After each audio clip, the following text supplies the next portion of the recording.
پتنگ قریشی عضو نیروی 17,000 نفری عملیات خاص افغانستان است.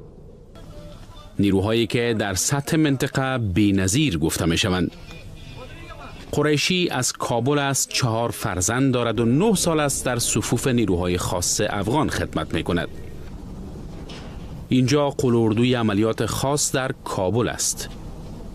جای نان، نماز و نبرد.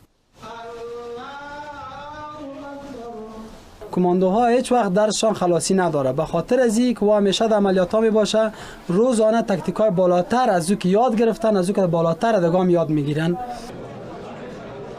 اینها در هر 24 ساعت از 15 تا 30 عملیات تهاجمی را در سراسر افغانستان موفقانه انجام میدهند. قریشی هم در عملیات‌های خاص علیه طالبان و جنگجویان گروه دولت اسلامی یا داعش سهم برازنده داشته، از جمله در عملیات کندوز که بیش از 2 سال پیش طالبان را از شهر برون راند. اکنون حکومت افغانستان تلاش دارد تا شمار این نیروها را از 17,000 به 2 چند افزایش دهد، با استفاده از همان 5 میلیارد دلار که متحدان آمریکایی و غیر آمریکایی ناتو به شمول شرکایشان سالانه در اختیار حکومت افغانستان می‌گذارند. پلان 4 ساله انکشاف اردوی ملی را ساختیم که تا سال 2020 همین هدف ما به دست می آید که یکی از او اهداف همین تقویت و تجهیز نیروهای کماندوست که ما فعلا به نام قلاردوی کماندو یا قلاردوی عملیات خاص ایره اساس گذاری کردیم.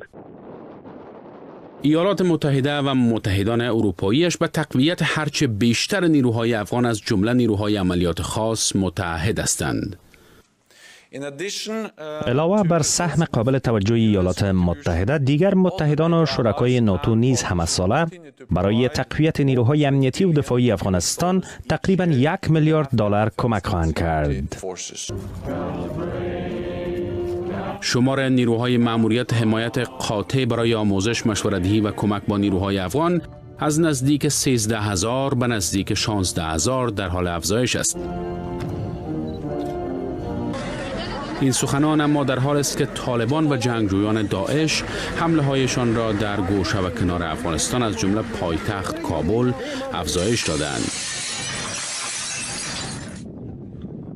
اما اینجا در قلاردوی عملیات خاص سربازان مثل قریشی به این باورند که دشواری ها گذشتنی است و امنیت آمدنی. که یک روز شب کمی وطن ما آرام باشه و با دریشی یونیفرم خود ما از کابل حرکت کنم به قندار، از قندار حرکت کنم به هلمند. به اینا تو روزی هستم که انشالله آمدنی است. به خاطر از این آمدنی است اگر ما کماندوها زنده بودیم انشالله این روز آمدنی خاط آوردیم.